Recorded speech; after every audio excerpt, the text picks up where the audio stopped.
त्योहारों का पर्व है और त्योहारों में पटाखे जलाना हिंदुस्तानी संस्कृति है, मगर चंडीगढ़ प्रशासन द्वारा इस बार दशहरे पर और दिवाली पर पटाखे जलाने पर रोक लगाई गई थी। मगर वहीं पे बीजेपी के अध्यक्ष अरुण सूद ने कहा कि पटाखे जलाए जाएंगे। मेरे साथ इस वक्त चंडीगढ़ कांग्रेस के अध्यक्ष सुभाष चावला, उनसे जानेंगे कि इस पर उनकी क्या प्रतिक्रिया है। चावला जी, चंडीगढ़ प्रशासन ने इस बार दशहरा दिवाली पे पटाखे जलाने की रोक लगा दी थी, मगर बीजेपी अध्यक्ष ने कल एक स्टेटमेंट दिया है कि पटाखे जलाए जाएंगे क्योंकि हिंदू संस्कृति है। आप क्या प्रतिक्रिया देंगे? देखिए, मैं अरुण सूद जी के बयान को एक बहुत ही गैर जिम्मेदाराना बयान मानता हूँ। प्रशासन भी उन्हीं का है, अधिकारी भी उन्हीं के हैं। अगर उन्होंने कोई बैन लगाया है इस पर और वो मानते हैं कि ये हिंदू संस्कृति के खिलाफ है, तो उनको जाके अधिकारियों से बात करनी चाहिए थी। इस तरह आके एक झूठी वाहवाही लेने के लिए या कुछ संस्थाओं को खुश करने के लिए आप एक ऐसा बयान दे दें, उस बयान का सीधा मतलब है कि लोग प्रशासन के कानून को मत माने। ये बगावत है, मैं इसको बगावत मानता हूँ अपनी ही सरकार के खिलाफ। और दूसरी तरफ क्या हो रहा है, आज मुझे कुछ लोगों के फ़ोन आए जो दशहरा मैनेजमेंट कमेटियों के अध्यक्ष हैं कि वहाँ पे पुलिस पहुँच चुकी है, रावण के पुतलों को चेक कर रही है। अब किसकी बात को माने? उस अध्यक्ष को जो एक रूलिंग पार्टी का अध्यक्ष है, या पुलिस के उस कानून को जो आज रावण के पुतले चेक कर रहे हैं? कौन कर रहा है हिंदू की भावनाओं से खिलवाड़?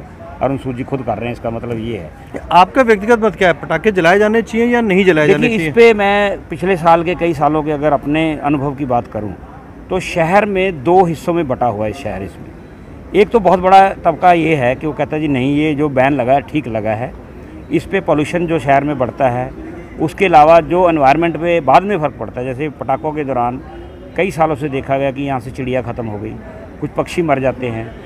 पेट लवर्स जो हैं उनकी एसोसिएशन ने कहा था कि नहीं, ये नहीं होना चाहिए। उस रात कुत्तों के लिए एक कहर की रात होती है। और इसी तरह कुछ माँ बाप जैसे बहुत भारी संख्या में बच्चों की आंखें चली जाती हैं, पटाखे ध्यान से नहीं चलाते। बाद में 2 दिन के बाद अखबारों में जब खबरें आती हैं कि कितने बच्चों की आँख चली गई, कितने इंजर्ड हो गए, कितने झुग्गियों में आग लग गई, कितने घरों में जाके आग लग गई, कितनी फैक्ट्रियाँ जल गई। एक तो पहलू ये है। दूसरा पहलू ये भी है कि मैं खुद हिंदू हूँ और उसमें अब मुझे नहीं मालूम कि अयोध्या जी जब राम जी आए थे तो उस वक्त पटाखे थे भी नहीं थे, पर एक रवायत बन गई, एक चलती आ रही है रवायत। उस पर अगर मैं समझता हूँ ये प्रशासन का फैसला था, इसीलिए मैंने एक जिम्मेवार राजनीतिक पार्टी के प्रधान होते हुए इस पर कोई बहुत ज़्यादा तीखी प्रतिक्रिया नहीं दी, क्योंकि लेकिन अगर बात करें चंडीगढ़ एक केंद्र शासित राज्य है और बगल में ही कांग्रेस का राज्य है और दूसरी तरफ यह हरियाणा है जहां बीजेपी शासित है। दोनों जगह पे पटाखे जलाने की परमिशन है, तो चंडीगढ़ के भी लोग चाहते हैं कि पटाखे जलाने की परमिशन, चाहे ग्रीन पटाखे जलाने की परमिशन हाँ, मैं ये समझता हूँ कि कुछ एनजीटी और हाई कोर्ट वगैरह सुप्रीम कोर्ट के निर्देश हैं। चंडीगढ़ प्रशासन को चाहिए था कि उन निर्देशों की जानकारी आम जनता को देते कि आज किसी को नहीं पता कि कौन से पटाखे चलाने की इजाज़त है, कौन से नहीं है।